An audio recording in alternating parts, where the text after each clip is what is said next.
Joseph James DeAngelo is officially responsible for 13 murders, at least 50 sexual assaults, and more than 100 home invasions.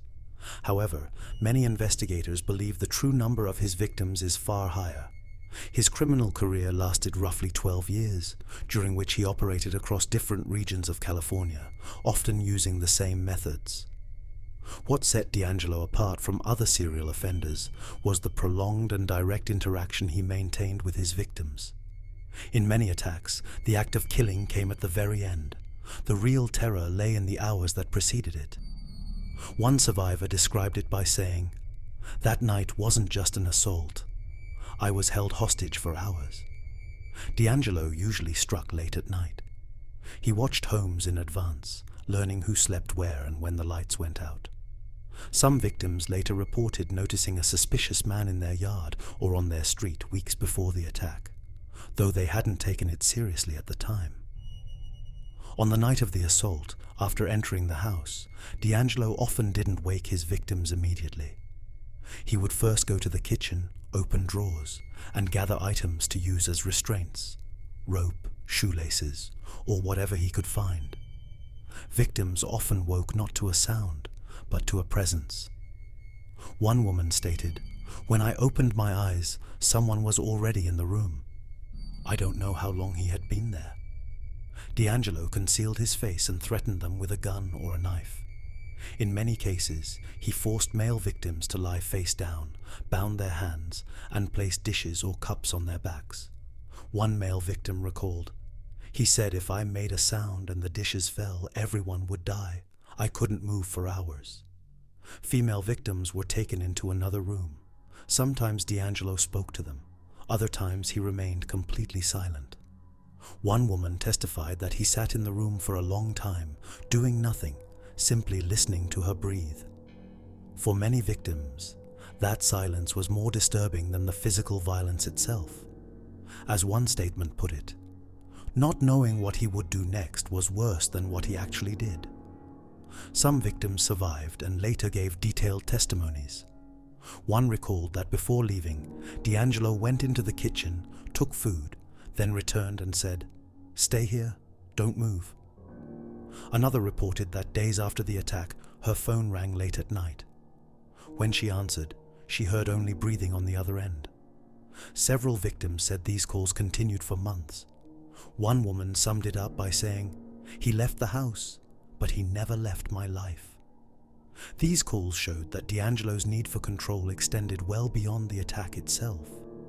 By 1980, the assaults began to escalate into murders. During this period, DeAngelo primarily targeted couples. One of the earliest murders was the killing of Brian and Katie Maggiore in 1978. The couple encountered DeAngelo while out for an evening walk. They tried to flee. Witnesses reported a brief chase before DeAngelo shot and killed them both. This incident marked an early sign that he was no longer willing to leave witnesses behind, and that his crimes had reached a point of no return. In the early 1980s, DeAngelo's methods became faster and more lethal. During home invasions, male victims were subdued, and the women were killed. In some cases, male victims were also murdered after being restrained. While the duration of the attacks shortened, his escape strategy remained the same. DeAngelo left scenes quietly, often fleeing by bicycle or through back streets. By the time police arrived, he was already gone. One victim's family member later said, "The house still felt warm when the police arrived, but he was nowhere." After 1986, the attacks suddenly stopped. No murders, no assaults. DeAngelo continued living an ordinary life. He was married, had children, and worked various jobs. Neighbors described him as gruff, sometimes angry, but not dangerous. For years, the Golden State Killer case remained unsolved, and many believed the perpetrator had died. For the victims, however, the case was never truly closed. In 2018, the investigation was reopened using a new approach: genetic genealogy. DNA collected from crime scenes was compared against publicly available genetic databases. This process led investigators to the suspect's relatives and allowed them to narrow down the family tree, Suspicion eventually focused on Joseph James DeAngelo. Police placed him under surveillance.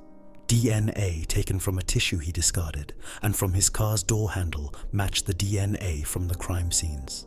Joseph James DeAngelo was arrested on April 24, 2018.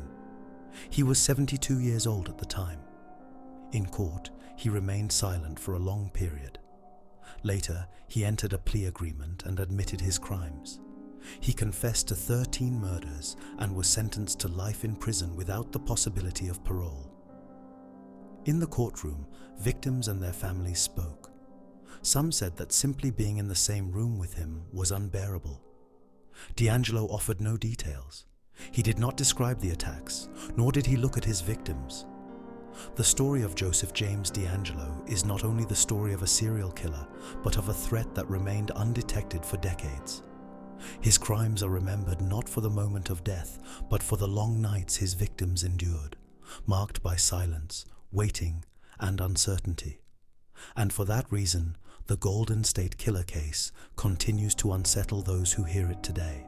Joseph James DeAngelo was arrested on April 24, 2018. He was 72 years old at the time. In court, he remained silent for a long period. Later, he entered a plea agreement and admitted his crimes. He confessed to 13 murders and was sentenced to life in prison without the possibility of parole. In the courtroom, victims and their families spoke. Some said that simply being in the same room with him was unbearable. DeAngelo offered no details. He did not describe the attacks, nor did he look at his victims. The story of Joseph James DeAngelo is not only the story of a serial killer, but of a threat that remained undetected for decades. His crimes are remembered not for the moment of death, but for the long nights his victims endured, marked by silence, waiting, and uncertainty. And for that reason, the Golden State Killer case continues to unsettle those who hear it today.